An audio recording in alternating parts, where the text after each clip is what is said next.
حکومت کو الٹیمیٹم دیا ہے 72 گھنٹے کا، اب میرا خیال ہے اب 48 گھنٹے ہی بچے ہیں. یہ الٹیمیٹم کیوں دیا ہے؟ سعد رضوی صاحب کیا ایک مرتبہ پھر نئی روح پھونکنا چاہتے ہیں ٹی ایل پی میں ایک اور دھرنا دے کر؟ اس سب پر بات کرنے کے لیے میرے ساتھ موجود ہے براہ راست سربراہ ٹی ایل پی حافظ سعد رضوی صاحب. سعد صاحب السلام علیکم، بہت بہت شکریہ وقت دینے کے لیے. جی وعلیکم السلام. سعد صاحب آپ اس وقت چکوال میں ہیں اور ظاہر ہے ہمیں پتا آپ دھرنوں کی تیاریاں بھی کر رہے ہیں، لیکن یہ ہر دفعہ کسی بھی بات کے لیے یا کسی بھی چیز کو طے کروانے کے لیے ٹی ایل پی دھرنے کا آپشن کیوں استعمال کرتی ہے؟ جی یہ آپ کو کس نے خبر دے دی ہے کہ ہم دھرنوں کی تیاریاں کر رہے ہیں؟ ہم قوم کو ریلیف دلوانے کی تیاری کر رہے ہیں. اس کا طریقہ کار کوئی بھی ہو وہ انشاءاللہ آپ کے پاس 48 گھنٹے کے بعد پتہ لگ جائے گا. اچھا 48 گھنٹے میں آپ دھرنا دینے جا رہے ہیں، یہ کنفرم ہو گئی ہے؟ نہیں، یہ آپ کو کس نے خبر دیا کہ ہم دھرنا دینے جا رہے ہیں؟ ہم قوم کو ریلیف دلوانے جا رہے ہیں پیٹرول کی قیمتوں سے. پیٹرول کی قیمتیں کیسے کم کروائیں گے سعد صاحب؟ ہم طے کریں گے، اس کا طریقہ کار ہم طے کریں گے، وہ انشاءاللہ 48 گھنٹے بعد آپ کے پاس. اچھا، اور وہ طریقہ کار 48 گھنٹوں بعد آپ بتائیں گے؟ اور ہم چاہتے ہیں کہ حکومت خود ریلیف دے سکتا ہے، اور ہو سکتا ہے کہ حکومت 48 گھنٹے تک خود ہی پیٹرول کی قیمت کر دے. اچھا، ایسا کیا ہوگا سعد صاحب؟ آپ کی کوئی بات چیت ہو رہی ہے حکومت سے یا حکومت کے لوگوں نے آپ سے کوئی رابطہ کیا ہے؟ جی ابھی تک تو کسی نے اس سلسلے میں رابطہ نہیں کیا، لیکن ہم سمجھتے ہیں کہ حکومت بھی اتنی خیرخواہ ہے قوم کی، وہ سمجھتی ہے کہ قوم اس وقت مہنگائی کی چکی میں پس رہی ہیں، تو ان کو پتہ ہے کہ قوم کے اس وقت جو لوگ دعویٰ کر رہے تھے کہ ہم کپڑے بیچ کر قوم کے جو مسائل ہیں وہ اتنے بڑھ چکے ہیں کہ وہ احتجاج کی سکت بھی نہیں رکھ پا رہی. تو اچھا انشاءاللہ وہ آپ کے پاس 48 گھنٹے میں پہنچ جائے گا کہ ان کو کیسے دلواتے ہیں. اچھا، احتجاج کا آپشن آپ کہہ رہے ہیں کہ دھرنے کی صورت میں نہیں ہوگا، کسی اور طریقے سے ہوگا سعد صاحب؟ جس طریقے سے بھی ہو ریلیف ہو وہ انشاءاللہ ہوگا، وہ کوئی بھی صورت ہو. اچھا لیکن آپ نے آپ اس کو ایک حساب نہیں ٹھیک ہے کریں، سعد مختص نہیں صاحب، کریں. آپ نے گزشتہ روز ایک پریس کانفرنس کی اور اس میں آپ نے کہا کہ پچھلی جو حکومت تھی وہ تو کہتی تھی قبر میں جا کر سکون ملے گا، اس حکومت نے قبر میں بھی سکون چھین لیا ہے، یعنی کفن کے لیے بھی لوگوں کے پاس پیسے نہیں ہیں. تو آپ کو کیا لگتا ہے یہ جو مہنگائی کا معاملہ ہے جس پر آپ خود بھی احتجاج کے لیے حکومت کو الٹیمیٹم دے رہے ہیں، آپ کو کیا لگتا ہے یہ اسی حکومت کا ہے سارا ملبہ، یا پچھلی حکومتوں نے بھی کچھ ایسی کارکردگی دکھائی ہے جس کے بعد مہنگائی کا افریت بے قابو ہے؟ دیکھیں اس حکومت کا ملبہ ہو یا پچھلی حکومت کا 3 سالہ ملبہ ہو یا اس سے پچھلی حکومت 30 سالہ ملبہ ہو، یہ سارا تو ہے انہی کا ہی نا. اس میں 3 سال شخص کے ہیں، اس کے علاوہ تو پچھلے تقریباً 31 سال بنتے ہیں وہ انہی لوگوں کے ہیں جو آج بھی حکومتوں میں براجمان ہیں، اور آج بھی جو جناب مشارتوں اور وزارتوں کے مزے لے رہے ہیں، جو وزارت عظمیٰ کے مزے لے رہے ہیں، اور وہ پورے خاندان جو پاکستان کے اوپر مسلط ہے، آج بھی سارے وہی لوگ مسلط ہیں اور وہی ہیں. تو یہ سب انہی کا ہی کیا دھرا ہے. اس میں کچھ اگر کسی کا اور ہے تو وہ بھی اتنا ہی قصوروار ہے جتنے یہ قصوروار ہے. اچھا اور آپ جتنے یہ تجربہ کار اور جناب وہ بن کر آئے. سعد صاحب یہ فرمائیں نا، پھر اب حالات آپ کے سامنے ہیں، دیکھیں مہنگائی بھی، آپ مہنگائی کے اوپر آواز اٹھا رہے ہیں، پیٹرول پرائسز کی بات کر رہے ہیں، آپ کو لگتا ہے کہ ان حالات میں فوری الیکشن جو ہے، جو مطالبہ کیا جا رہا ہے عمران خان کی جماعت کی جانب سے، وہ ہونے چاہیے، فوری الیکشن کی جانب جانا چاہیے؟ دیکھیں ان کا مطالبہ تو وہ جانے کہ ان کا مطالبہ کس حد تک درست ہے. میں یہ سمجھتا ہوں کہ جب بھی الیکشن ہو یا جب بھی قوم کو آگے مستقبل میں زندہ رکھنے کے لیے کم از کم اتنا سانس لینے دینا چاہیے تاکہ وہ زندہ رہ سکے. اگر یہ قوم بھوک سے مر گئی، یہ جمہوریت کے نام پر قوم فاقوں سے مر گئی، قوم پیٹرول کے نام پر پس گئی، تو آپ الیکشن کس کے درمیان، کون سی مخلوق لائیں گے جس کے اسی قوم کے درمیان الیکشن کروانے ہیں نا. تو اس کو اس وقت تک زندہ تو رکھیں، اس وقت اگر اس کو کھانا تو فراہم کریں، 2 وقت کی سہولت تو فراہم کریں، اس کو زندہ رہنے کی بنیادی ضروریات تو دیں. اچھا اگر آپ ظاہر بات کریں جمہوریت کی، تو میں پھر تھوڑا سا سیاسی آپ سے بات کرنا چاہوں گی. پورا سیٹ اپ جو ہے وہ جمہوریت کا ہے، آپ اس میں حصہ بھی لیتے ہیں ٹی ایل پی کی جماعت کی سربراہ کی حیثیت سے الیکشنز کا، لیکن جو معاملہ ہے وہ مذہبی جماعت کا، وہ خلافت کا ہے. ہم نے دیکھا اسلام میں تو خلافت کا کانسیپٹ ہے. تو آپ سمجھتے ہیں جمہوریت میں رہ کر آپ کچھ بہتر حل دے سکتے ہیں، یا اس کے علاوہ کوئی اور حل آپ کو دکھائی دیتا ہے؟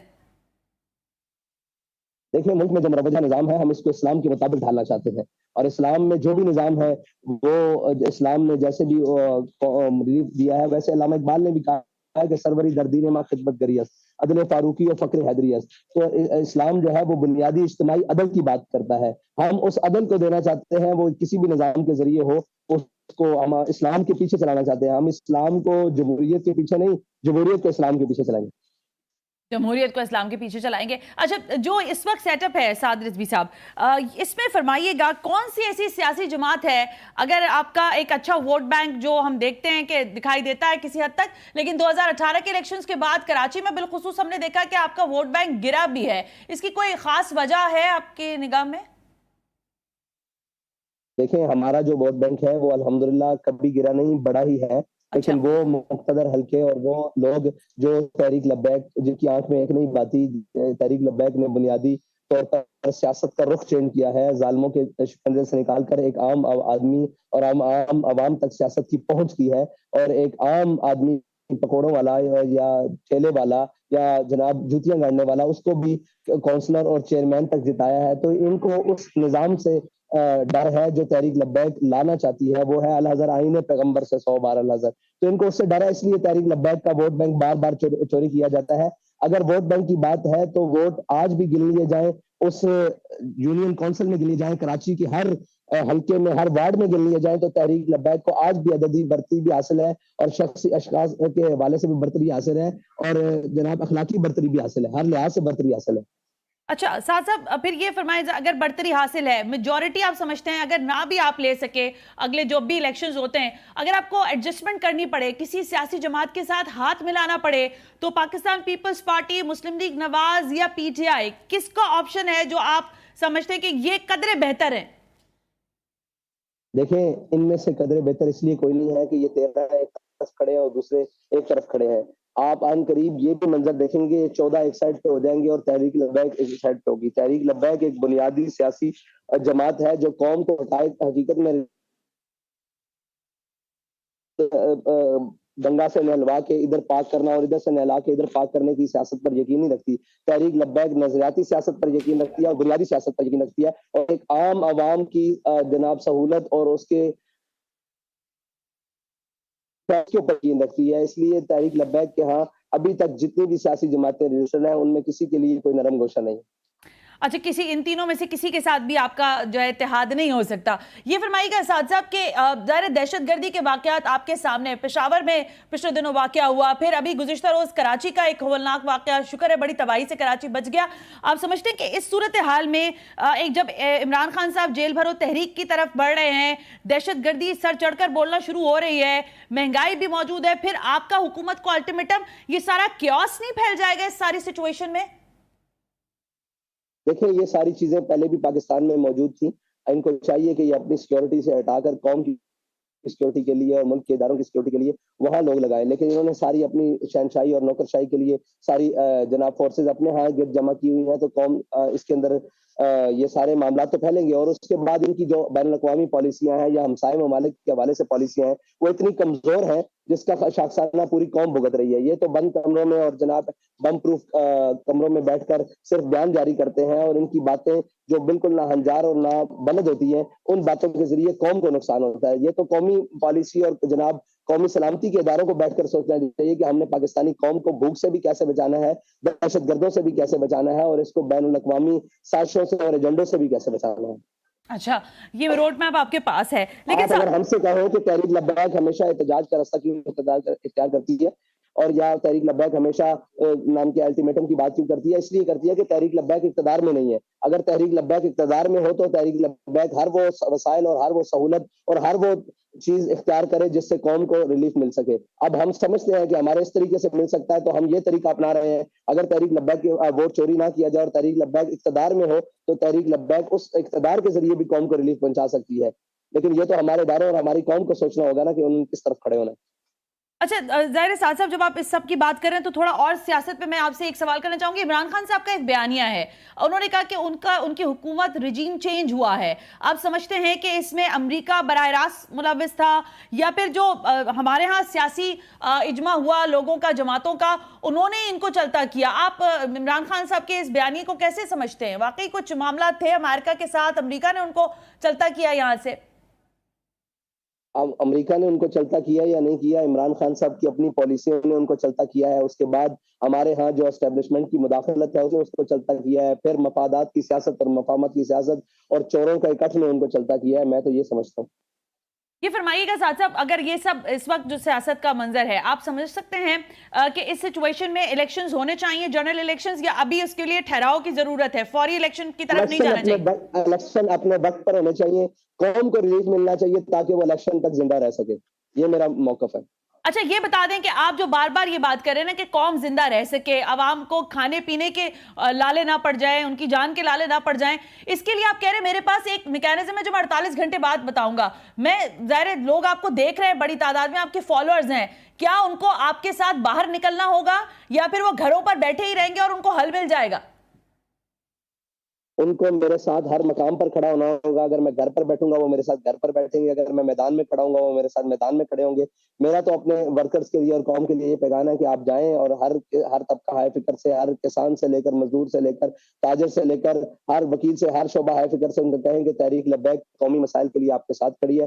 جب بھی تحریک لبیک کسی بھی جناب کال دے یا کسی بھی معاملے پر اسٹینڈ کرے تو آپ کو اس کے ساتھ کھڑے ہونا. صاحب تو پھر کیا راستے, سڑکیں بلاک ہوں گی, بند ہوں گے راستے؟ مطلب یہ جاننا بھی ضروری ہے نا, فیض آباد پر ہی دھرنا ہوگا, پورے ملک گیر دھرنا ہوگا؟ بتائیں کہ آپ کو رستے, پوری قوم کو یہ نظر آتا ہے کہ رستے بند ہوتے ہیں. مجھے آپ بتائیں کہ کسی کو یہ نظر نہیں آتا کہ اپنی بیٹیاں لے کر لوگ روڈ پر کھڑے ہیں اور برائے فروخت کر رہے ہیں؟ کیا اس رستے کے اوپر یہ کسی کو نظر نہیں آتا کہ اسی رستے کے اوپر ایک نہر آتی ہے اور قوم اپنی بچیاں اٹھا کر چار ان نہروں میں پھینک دیتی ہے؟ صرف رستہ بلاک ہونا ایک جرم ہے. کیا یہ جرم نہیں ہے کہ جمہوریت کے نام پر پوری قوم کو بھوک سے مار دیا جائے؟ کیا قوم کے اوپر بم گرانا جرم ہے یا قوم کو دہشت گردی سے مارنا جرم ہے؟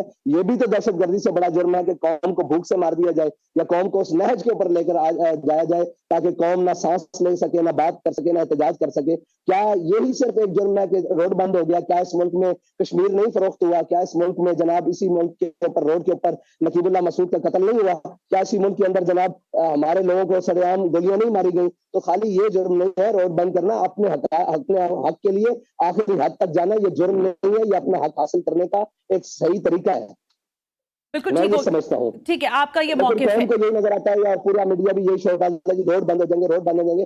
بھائی آگے قوم کا کھلا کیا ہے؟ آپ کی عیاشیاں سلامت ہے اور اسلام آباد سے لے کر ان عیاش پرستوں کی عیاشیاں سلامت ہیں. کبھی نیچے اتر کے دیکھیں تو صحیح, قوم تو 2 وقت کی روٹی کو بھی, سوکھی روٹی کو بھی بیچ گئی ہے. آپ کو پتا ہے اس وقت قوم کے اندر جناب سادی روٹی کی قیمت کیا ہے, نان کی قیمت کیا ہے, خمیری روٹی کی قیمت کیا ہے, لوگوں کو آٹا میسر, لوگوں کو جناب بجلی میسر ہے یا نہیں, ایک پنکھا اور ایک بجلی اور ایک بلب چلانے والے کا کتنا بل آ رہا ہے, اور ایک جناب چولہا چلانے والے کا 2 وقت کی روٹی پکانے کے لیے اس کو کتنا بل دینا پڑ رہا ہے. جس کی 18 لاکھ تنخواہ ہے اس کو بچوں کا بہت تعلیم حاصل ہے, اور جس کی 18,000 تنخواہ ہے وہ ساری چیزیں اپنی جیب سے ادا کرنے کی کوشش کرتا ہے.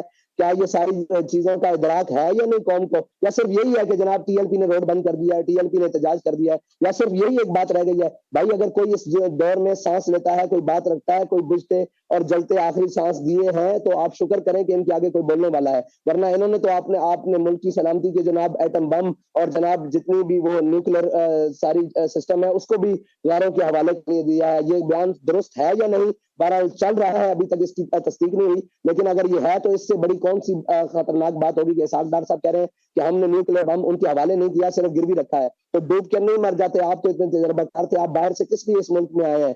یہ تو سارے بین الاقوامی گماشتے ہیں جن کو اس ملک کے اوپر مسلط کیا گیا ہے. اس ملک کو پہلے سیکورٹی رسک کا نام دیا گیا, اب معاشی رسک کا نام دے دیا گیا. نہ جانے آنے والے وقت میں ہمیں کیا, ہمیں تو رات 12 بجے 1 بجے تک اس لیے جاگنا پڑتا ہے کہ نہ جانے رات 12 بجے کیا اعلان ہو جائے, کیا اگلے دن کیا یہ قوم کے اوپر پھولنے لگے ہیں, یہ کیا ملت کے ساتھ لگے ہیں, جناب قوم کا سفا کرنے لگے ہیں. ہم تو اس فکر میں اب مبتلا ہے کہ ہمارا مستقبل ہے کہاں, ہماری جناب قوم کا بنے گا کیا, ہمارے بچوں کا کیا بنے گا. وہ جو ہمارے سے بعد آزاد ہوئے ہیں, جو ہمارے سے بعد جناب وجود جن کا آیا, وہ آج اپنے پاؤں پر کھڑے ہیں, اور ہم ہمیشہ اسی بات کے اوپر کہ ملک نازک موڑ پہ کھڑا ہے, ملک یہ موقع ہے, اور ملک جناب اشرافیہ اور جو پہلے لائنوں میں بیٹھنے والے جتنے عیاش کماش ہیں وہ امیر سے امیر تر ہوتے جا رہے ہیں. قوم کے مربع زمینیں ان کی جناب بڑھتی جا رہی ہیں, جائیدادیں ان کی بڑھتی جا رہی ہیں, باہر اکاؤنٹ ان کے بڑھتے جا رہے ہیں. کیا پاکستان صرف قبرستان کے لیے رہ گیا ہے کہ یہاں سارے کماتے ہیں اور جناب ان کی یہ پاکستان سے کما کر باہر چلے جاتے ہیں اور وہاں سے ڈبے میں بند ہو گیا؟ یہ پاکستان کو صرف انہوں نے قبرستان رکھا ہوا ہے, ان کی جائیدادیں باہر, ان کے عیاشی باہر, تعلیم باہر, ان کی صحت باہر,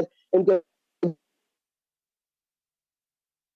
کے اپارٹمنٹس باہر پاکستان کس لیے رکھا ہے؟ ہم تو ابھی بنیادی پہلا آغاز لیا ہے، ابھی تو ہم چاہیں گے کہ ہم کس لیے نکلے ہیں. ہم تو پاکستان کی قوم کے حقیقی ان کے چہروں پر جو خوشی ہے وہ دوبارہ لانا چاہتے ہیں اور ان کی درد کو محسوس کرتے ہیں. ہم قوم کے اندر رہنے والے ہیں، ہم جناب کوئی بم پروف اور جناب بلٹ پروف گاڑیوں کے اندر اور جناب آگے پروٹوکول کے ساتھ پھرنے والے نہیں. ہم قوم کے اندر رہتے ہیں، ہمیں پتہ ہے اس وقت قوم کتنی مشکلات کے اندر ہے اور اس درد کو ہم فیل کر رہے ہیں، ورنہ ہمیں ضرورت نہیں تھی کہ اس سارے معاملے میں آ کر دیکھنے میں. ہم تو بڑی خوشی سے لڑائی جناب اندر کمرے میں دیکھ رہے تھے، ایک طرف پی ڈی ایم ہے، ایک طرف پی ٹی آئی ہے اور اسٹیبلشمنٹ اور بیوروکریسی. آپ مجھے بتائیں اس پوری لڑائی کے اندر بیوروکریسی ہو، اسٹیبلشمنٹ ہو، ادارے ہو، عمران خان ہو، نواز شریف ہو، اس پوری مہنگائی کے اندر کون کا ہے؟ کون کا ہے؟ کوئی بھی نہیں کر رہا، ہر کوئی اپنی لڑائی لڑ رہا ہے. تو ہم نے قوم کی بحث سے تکلیف کیوں کسی کو شروع ہو گئی ہے کہ روڈ بند ہو جائیں گے؟ کچھ بھی بند. ٹھیک ہو ہم گیا قوم سعد کے صاحب، ریلیف کی اچھی بات کریں گے. دیکھیں آپ نے بڑی بہتر بات کی ہے. قوم کا درد ہے اور واقعی قوم بلک رہی ہے. میں نے گزشتہ روز جا کے مارکیٹ میں پروگرامز کیے تھے، بالکل درست کہا آپ نے. 20,000 18,000 روپے کمانے والے کے کوئی بھی زندگی نہیں ہے، وہ در بدر ہو گیا ہے. لیکن میں آپ سے یہ جاننا چاہتی ہوں کہ اس وقت جب یہ ساری صورتحال ہے، کیا 272 کا پیٹرول ہے؟ اگر فرض کریں، میں ویسی بات کر لیتی ہوں، حکومت آپ سے رابطہ کرتی ہے اور وہ کہتی ہے کہ بھائی اگر آپ احتجاج کے لیے دھرنوں کی طرف جانا چاہتے ہیں تو ہم اس میں کتنی کمی، آپ کتنی کمی کروانا چاہتے ہیں؟ اس 272 میں سے کتنے پیسے کم کروانا چاہتے ہیں پیٹرول کے پرائس پر؟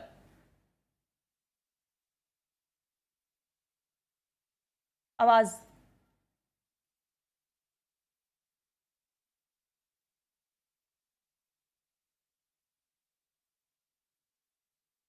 حافظ صاحب، آپ کی آواز مجھے حافظ صاحب، آپ کی آواز میں آواز نہیں آ رہی ہے مجھے. میں دوبارہ آپ سے رابطہ کر رہی ہوں اور ہم دوبارہ ذرا اس پر بات کرنا چاہتی ہوں.